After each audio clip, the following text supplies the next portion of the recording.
Konti na nga lang pala ang natira sa mga binibenta kong isda. Kaya naman guys, samahan niyo ako para bumili ng ating paninda. Meron nga pala dito available na Red Cross Albino. Meron ding Red Barb na tinatawag. Napakaganda nga pala ng kulay nito dahil kulay pink. Ito naman guys ang tinatawag na Paco. Alam niyo ba guys, nakamag-anak to ng mga pirana? Napakadami din pala ditong baby crayfish. Meron pang nakakatakot na monster fish. So paano guys? Tara!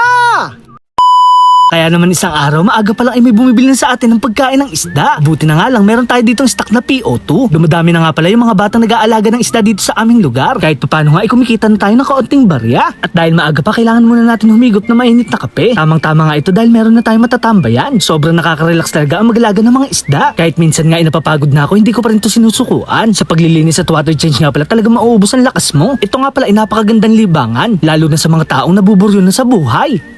Char, naisipan ko nga pala magbenta nito para kahit paano ay kumita tayo. Dati kasi ay napakadami kong isda at pinamimigay lang sa mga kabataan. Hindi ko nga akalain na magiging isa ito sa aking mga business. Mapunta naman tayo sa ating mga crayfish. Napuno na nga pala ang plangganang ito ng tubig ulan. Halos hindi ko na nga pala makita ang ating mga alaga. Hindi ko nga akalain na makakaakit dito ang crayfish. Ito nga pala ay isang lalaki na merong kulay pula sa kanyang sipit. Hindi ko na nga pala makita ang ating babaeng crayfish. Tumalon na siguro yun sa ating planggana dahil sa lakas ng ulan. Naglalagay nga pala ako dito ng moli para merong tagakain ng mga kitikite. Laking bagay nga pala to para hindi pa mahayan ng mga lamok. Tinanggal ko na nga rin pala yung mga dahon para kahit papano ay maging malinis tingnan. Hindi ko nga pala napansin na nasa PVC itong ating babaeng crayfish. Ito nga pala yung nagkaroon ng maraming itlog at hindi man lang napisa. Nahulog nga pala to sa hagdan nung naglilipat kami ng bahay. Sobrang na-stress siguro to kaya hindi niya napisa ang kanyang mga itlog. Sana nga sa susunod ay makabuhay ka na rin ng iyong mga anak. Sa mga naghahanap naman ng iba pa nating crayfish, nandito sila sa maliit na ref tub. Wala nga pala tong oxygen o anumang filter. Ganun pa man maayos silang namumuhay at wala gaanong problema. Pinagsama-sama ko na nga pala sila sa isang lalagyan para mas mabilis silang makabuo. 2 strain na lang pala ng gapi ang ating inaalagaan. Ito nga pala ang ating alagang pidert. Hindi ko nga pala namamalayan na dumadami na sila dito sa ating paso. At dahil paubos na nga pala ang ating mga alagang binibenta, mamimili na tayo. Kaya naman guys, pupunta tayo kay Litosoy Fish Farm. Syempre guys, ginamit ko na si Itong para mabilis. So paano guys? Tara! Medyo kalmado nga pala ang panahon at nagbabadya na naman ng ulan. Kahit bumagyo pa nga, walang makakapigil sa akin bumili ng isda. Ito nga pala ang aking passion at walang makakapigil sa atin.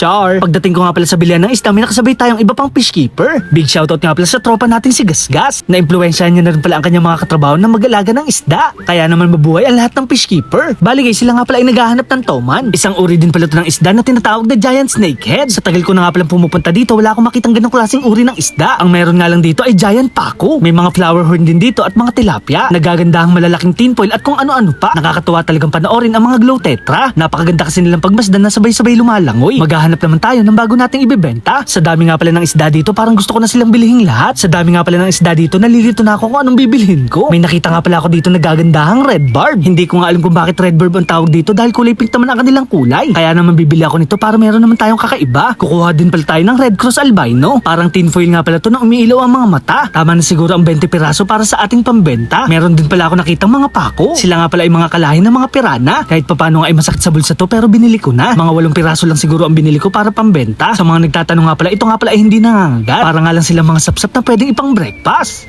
Char, bumili na nga rin pala ako ng water plants katulad na lang ng tabomba. Bagay na bagay nga pala to para sa ating mga biniling red barb. Kapag tayo nga daw pala ay naligaw kay Gasgas, bibigyan nga tayo ng magandang gapi. Nag-aalaga lang naman siya ng quality na Pidert Dambu Ear Platinum. O diba guys, napakaganda. So paano guys, hindi na rin tayo magtatagal. Maraming salamat sa panonood. Paalam! Yeah!